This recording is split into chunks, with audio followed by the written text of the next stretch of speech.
Hi friends, ಹೇಗಿದ್ದೀರಲ್ಲಾರು? ಇವತ್ತು ಭಾನುವಾರ ಬೆಳಿಗ್ಗೆ ಚರ್ಚಿಗೆಲ್ಲ ಹೋಗಿ ಬಂದಾದಮೇಲೆ ಇವತ್ತು ಹೊರಗಡೆ ಹೋಗಿ ಊಟ ಮಾಡೋಣ ಅಂತ ನಮ್ಮ ಮನೆಯವರು ಹೇಳಿದ್ರು. ಅದು ಹೆಂಗೋ ನನಗೂ ಒಳ್ಳೇದಾಯಿತು. ಯಾಕೆಂದರೆ ನಾನು ಬಂದು ಅಡುಗೆ ಮಾಡಬೇಕು ಅಂತ ನಾನು ಯೋಚನೆಯಲ್ಲಿ ಬಂದೆ. ಆದರೆ ಹೊರಗಡೆ ಹೋಗೋಣ ಅಂತ ಹೇಳಿದ ತಕ್ಷಣ ನನಗೂ ತುಂಬ ಖುಷಿಯಾಯಿತು. ಇವತ್ತು ನಾವು ಒಂದು ಹೊಸ ಹೋಟ್ಲಿಗೆ ಹೋಗ್ತಿರೋದಾಯ್ತಾ, ಇದುವರೆಗೂ ಹೋಗದೇ ಇರೋ ಹೋಟ್ಲು.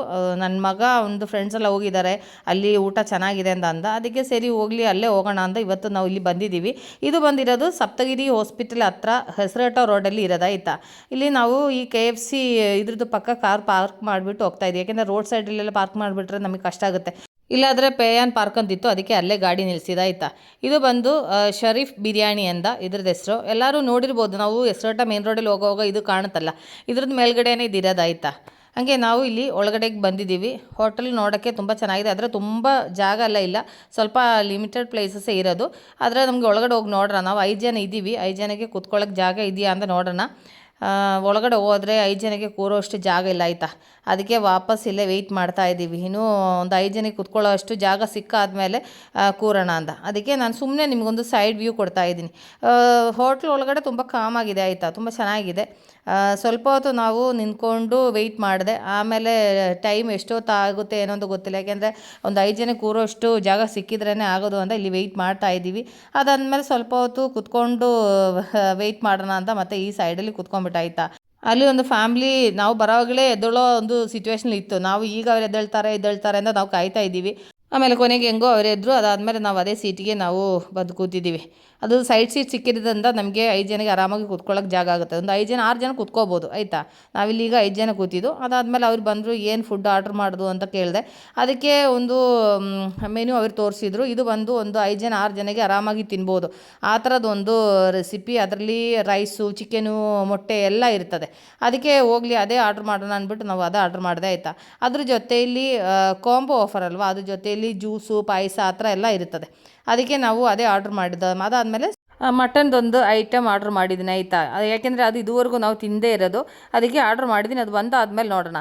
ನಾವು ಆರ್ಡ್ರ್ ಮಾಡಿದ್ದು ಇದಕ್ಕೆ ಹೆಸರು ಬಂದು ಹಲೀಮ್ ಅಂತ ಆಯಿತಾ. ಇದ್ರದ್ದು ಟೇಸ್ಟು ಏನು ಹೇಳಬೇಕಂದ್ರೆ ಅದು ಫುಲ್ಲು ಮಟನ್ದು ಅದು ಟೇಸ್ಟ್ ನಮಗೆ ಚೆನ್ನಾಗಿ ಫೀಲ್ ಆಗುತ್ತೆ. ಅದಾದಮೇಲೆ ಅದರಲ್ಲಿ ಒಂಥರ ವೆರೈಟಿ ಮಸಾಲ, ಅದಾದಮೇಲೆ ಏನೇನೋ ಕ್ರೀಮೆಲ್ಲ ಆ್ಯಡ್ ಮಾಡಿದ್ದಾರೆ. ಅದು ನಾನು ಫಸ್ಟ್ ಟೈಮು ನಾನು ತಿಂತಿರೋದು ಆಯಿತಾ. ನನಗಿಷ್ಟ ಆಯಿತು. ಆದರೆ ನಮಗಿದು ಫಸ್ಟ್ ಎಕ್ಸ್ಪೀರಿಯೆನ್ಸು ಅಂತ ಒಂದು ಇದು. ಆದರೆ ಫಸ್ಟು ಒಂದು ಸ್ಪೂನ್ ತಿನ್ನೋ ಟೈಮಲ್ಲಿ ಅದೇನೇ ಅಷ್ಟು ಇದು ಅನಿಸಿಲ್ಲ, ಆದರೆ ಪರವಾಗಿಲ್ಲ. ನಮ್ಮ ಮನೆಯವರಿಗೆ ಅಷ್ಟು ಇಷ್ಟ ಆಗಿಲ್ಲ. ಆದರೆ ನನ್ನ ದೊಡ್ಡ ಮಗ ಅವನೇ ಆರ್ಡ್ರ್ ಮಾಡಿರೋದು, ಅವನಿಗಿದು ಬೇಕು ಅಂತ. ಅದಕ್ಕೆ ಅವನು ತುಂಬ ಎಂಜಾಯ್ ಮಾಡ್ಕೊಂಡು ತಿಂತಾಯಿದ್ದಾನೆ. ನನಗೆ ತುಂಬ ಇಷ್ಟ ಆಯಿತು. ನನ್ನ ಚಿಕ್ಕವನು ಅವನಿಗೆ ಪರವಾಗಿಲ್ಲ, ಅವನು ತಿಂದಿದ್ದಾನೆ. ಅದಾದಮೇಲೆ ನಾವು ಆರ್ಡ್ರ್ ಮಾಡಿರೋ ಫುಡ್ಡಲ್ಲಿ ಇದ್ರ ಜೊತೆಯಲ್ಲಿ ಈ ಥರ ಜ್ಯೂಸು, ಅದಾದಮೇಲೆ ಸ್ವೀಟು ಇವರು ತೊಗೊಂಬಂದಿರೋದು ಮಡಿಕೆನಲ್ಲೇ ತೊಗೊಂಬಂದಿರೋದು ಆಯಿತಾ. ನೋಡಿ ಹೇಗಿದೆ ಅಂತ ನೋಡಿ. ಅದಾದಮೇಲೆ ನಾವು ಆರ್ಡ್ರ್ ಮಾಡಿರೋ ಫುಡ್ ಬರೋಕ್ಕೆ ಸ್ವಲ್ಪ ಟೈಮ್ ಆಗುತ್ತೆ ಅಂತ ಹೇಳಿದರು. ಅದಕ್ಕೆ ನಾವು ಹೆಂಗೋ ಸ್ವೀಟ್ ಅವ್ರಿಗೆ ಕೊಟ್ಟರಲ್ಲ, ಅದಕ್ಕೆ ಎಲ್ಲರೂ ಸ್ವಲ್ಪ ಸ್ವೀಟ್ ತಿನ್ನೋಣ ಅಂತ ಎಲ್ಲರಿಗೂ ಸ್ವಲ್ಪ ಸ್ವಲ್ಪ ಸರ್ವ್ ಮಾಡ್ತಾಯಿದ್ದೀನಿ ನಾನು. ಅದಾದಮೇಲೆ ನಾನು ಸ್ವಲ್ಪ ತೊಗೊಂಡೆ, ನನಗಿಷ್ಟ ಆಯಿತು. ಇದು ಬಂದು ಹಾಲಲ್ಲಿ ಮಾಡಿರೋದಾಯ್ತಾ. ಅದರಲ್ಲಿ ಸ್ವಲ್ಪ ನಟ್ಸು ಅದು ಇದೆಲ್ಲ ಆ್ಯಡ್ ಮಾಡಿಬಿಟ್ಟು ಮಾಡಿರೋದು. ಅದು ಸ್ವಲ್ಪ ಟೇಸ್ಟಿಯಾಗಿದೆ, ನಮಗೆ ಎಲ್ಲರಿಗೂ ಇಷ್ಟ ಆಯಿತು. ಏಕೆಂದರೆ ಸ್ವೀಟು ನಾನು ಜಾಸ್ತಿ ಆ ಥರ ತಿನ್ನಲ್ಲ, ಆದರೆ ಇವತ್ತು ನನಗೆ ತುಂಬ ಇಷ್ಟ ಆಯಿತು. ಅದಾದಮೇಲೆ ನಮ್ಮದು ಆರ್ಡ್ರ್ ಮಾಡಿರೋ ಲಂಚು ಬಂದಾಯ್ತು. ನಾವು ಈ ಕಾಂಬೋ ನಾವು ಆರ್ಡ್ರ್ ಮಾಡಿರೋದು. ಇದಕ್ಕೆ ಬಂದು 2000 ರೂಪಾಯಿ ಊಟ. ಇದರಲ್ಲಿ ಚಿಕನ್ ಎಷ್ಟು ವೆರೈಟಿ ಇದೆ ಅಂತ ನೋಡಿ. ಅದ್ರ ಜೊತೆಯಲ್ಲಿ ಮೊಟ್ಟೆ ಬೇಯಿಸಿರೋದು, ಅದಾದಮೇಲೆ ಒಂದು ವಡೆ ಥರ, ಅದಾದಮೇಲೆ ಮಟನ್ ಚಾಪ್ ಮಾಡಿರೋದು, ಏನೇನೋ ಇದೆ ಆಯಿತಾ. ಅದಕ್ಕೆ ಎಲ್ಲರೂ ಸ್ವಲ್ಪ ಸ್ವಲ್ಪ ಈಗ ಸರ್ವ್ ಮಾಡಿಕೊಂಡು ತಿನ್ನೋಣ ಅಂತ ಇದು ಮಾಡ್ತಿದ್ದಾನೆ. ಅವ್ನು ಚಿಕ್ಕವನು, ಅವನು ಹಾಕ್ಕೊಳಕ್ಕೆ ನೋಡಿದ್ರೆ ಅವ್ನ ಕೈಲಿ ಆಗ್ತಾಯಿಲ್ಲ. ಅದಕ್ಕೆ ಅವ್ನು ದೊಡ್ಡವನಿಗೆ ಸರಿ ಹಾಕ್ಕೊಡು ಅಂತ ಹೇಳ್ತಿದ್ದಾನೆ. ಅದಕ್ಕೆ ಅವನಿಗೂ ಸರ್ವ್ ಮಾಡಿದರು. ಅದಾದಮೇಲೆ ನಾನು ನನಗೆ ಬೇಕಾಗಿರೋದು ಎಲ್ಲ ಸ್ವಲ್ಪ ಸ್ವಲ್ಪ ಹಾಕ್ಕೊಂಡಿದ್ದೀನಿ. ಅದ್ರ ಜೊತೆಯಲ್ಲಿ ನಮ್ಮ ಮನೆಯವ್ರಿಗೆ ಬೇಕಾಗಿರೋದು ನಾನು ಅವ್ರಿಗೆ ಪಾತ್ರೆಗೆ ಹಾಕ್ಕೊಟ್ಟಿದ್ದೀನಿ.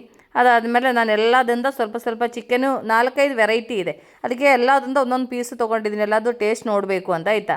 ಅವಾಗ ಅದ್ರದ್ದು ಟೇಸ್ಟ್ ನೋಡಿಬಿಟ್ಟು ಹೇಳ್ತೀನಿ ಹೇಗಿದೆ ಅಂತ ನಾನು ಹೇಳ್ತೀನಿ. ಯಾಕೆಂದರೆ ಇದು ನಾನು ಇಲ್ಲಿ ಬಂದು ಫಸ್ಟ್ ಟೈಮ್ ಎಕ್ಸ್ಪೀರಿಯೆನ್ಸ್ ಆಯಿತಾ. ಯಾಕೆಂದರೆ ಇಲ್ಲಿ ಬಂದು ನಾನು ಬಿರಿಯಾನಿ ತಿಂತಾ ಇರೋದು ಫಸ್ಟ್ ಟೈಮು. ಆದರೆ ಇದ್ರದ್ದು ಟೇಸ್ಟ್ ಬಂದು ನನಗೆ ತುಂಬ ಇಷ್ಟ ಆಯಿತು. ನಿಮಗೆ ಬರ್ಬೋದು ಆಯಿತಾ. ಯಾಕೆಂದರೆ ಒಂದು ಟೇಸ್ಟು ಡಿಫರೆಂಟ್ ಆಗಿದೆ. ಯಾಕೆಂದರೆ ನಾವು ಎಲ್ಲ ಕಡೆಗೂ ಹೋಗಿ ಬಿರಿಯಾನಿ ತಿನ್ನೋ ಥರ ಅಲ್ಲ, ಈ ಬಿರಿಯಾನಿ ಬಂದು ಸ್ವಲ್ಪ ನನಗೆ ಡಿಫರೆಂಟ್ ಫೀಲ್ ಅನಿಸ್ತು. ಮಸಾಲೆ ತುಂಬ ಜಾಸ್ತಿ ಏನಿಲ್ಲ ಆಯಿತಾ, ಮೀಡಿಯಮ್ ಆಗಿ ಮಸಾಲೆ ಹಾಕಿದೆ. ಅದು ರೈಸು ಸೂಪರಾಗಿದೆ. ನಾವು ಅಂದ್ಕೊಂಡಿದ್ದು 5 ಜನ ತಿಂದರೆ ಇದು ಖಾಲಿ ಆಗುತ್ತೆ ಅಂತ ಅಂದ್ಕೊಂಡೆ, ಆದರೆ ಅದು ಖಾಲಿ ಆಗಿಲ್ಲ. ಅದಕ್ಕೆ ನಾವು ಅವರಿಗೆ ಪಾರ್ಸಲ್ ಮಾಡೋಕ್ಕೆ ಹೇಳ್ಬಿಟ್ಟಿದ್ವಿ. ಯಾಕೆಂದರೆ ಇನ್ನೂ ಇಷ್ಟು ಮಿಕ್ಕಿದೆ. ಅದಷ್ಟು ತಿನ್ನೋಕ್ಕಾಗ್ತಾಯಿಲ್ಲ. ಅದಕ್ಕೆ ಮನೆಗೆ ಹೋಗಿ ಬೇಕಾದರೆ ಮಕ್ಳು ತಿನ್ನಲಿ ಅಂತ ಅದು ಪಾರ್ಸಲ್ ಮಾಡ್ಕೊಂಡಿದ್ದೀನಿ. ಅದ್ರ ಜೊತೆಯಲ್ಲಿ ಅವರು ಸ್ವಲ್ಪ ಜ್ಯೂಸ್ ಕೊಟ್ಟಿರೋದ್ರಿಂದ ನಮಗೆ ಇದ್ರದ್ದು ಜೊತೆಯಲ್ಲಿ ಸ್ವಲ್ಪ ಜ್ಯೂಸು ಕುಡಿಯೋ ಸ್ವಲ್ಪ ಬೇಗ ಡೈಜೆಸ್ಟ್ ಆಗುತ್ತದೆ. ನಿಮಗೆ ಬಿರಿಯಾನಿ ತಿನ್ನಬೇಕಂದ್ರೆ ಯಾವಾಗಲೂ ಲೆಮನ್ ಸೋಡಾ ಇರಬೇಕು. ಅದಾದಮೇಲೆ ಅವರು ನಮಗೆ ಕೈ ತೊಳೆಯೋಕ್ಕೆ ಬಿಸಿ ನೀರು ಕೊಡ್ತಾರೆ. ಈ ಥರ ನಾವು ಇರೋ ಕಡೆಯೇ ಈ ಥರ ನಮಗೆ ಕೈ ತೊಳ್ಕೊಬೋದು. ಅದಾದಮೇಲೆ ನಮಗೆ ಸ್ವೀಟು ತೊಗೊಂಬಂದಿದ್ದು ಪಾತ್ರೆ ನೋಡಿ ಎಲ್ಲ ಮಡಿಕೆ ಫುಲ್ ಖಾಲಿ ಮಾಡಿ ಇಟ್ಟಿದ್ದೀವಿ. ಎಲ್ಲರಿಗೂ ತುಂಬ ಇಷ್ಟ ಆಯಿತಾ, ಅದಕ್ಕೆ ಎಲ್ಲರೂ ಫುಲ್ಲು ತಿಂದಿದ್ದಾರೆ ಆಯಿತಾ. ನಾನು ತೊಗೊಂಡಿದ್ದು ಫುಲ್ಲು ಸ್ವೀಟೆಲ್ಲ ತಿಂದಿದ್ದೀನಿ ಆಯಿತಾ. ನಮ್ಮದು ಊಟ ಆಯಿತು. ಇನ್ನು ನಮಗೆ ವಾಪಸ್ಸು ಮನೆಗೆ ಹೋಗಬೇಕು. ಇಲ್ಲಿ ಕಾರ್ ನಿಲ್ಲಿಸಿರೋ ಕಡೆಗೆ ಹೋಗ್ತಾ ಇದ್ದೀನಿ ಫ್ರೆಂಡ್ಸ್. ನಾನಿಲ್ಲಿ ವೀಡಿಯೋ ವೈಂಡಪ್ ಮಾಡ್ತಾಯಿದ್ದೀನಿ. ನನಗೆ ಇಷ್ಟ ಆಯಿತು, ನಿಮಗೂ ಬರ್ಬೋದಾಯ್ತಾ. ನಾಳೆ ಹೊಸ ವೀಡಿಯೋಗೆ ಸಿಗೋ ತನಕ ಟೇಕ್ ಕೇರ್, ಬಾಯ್.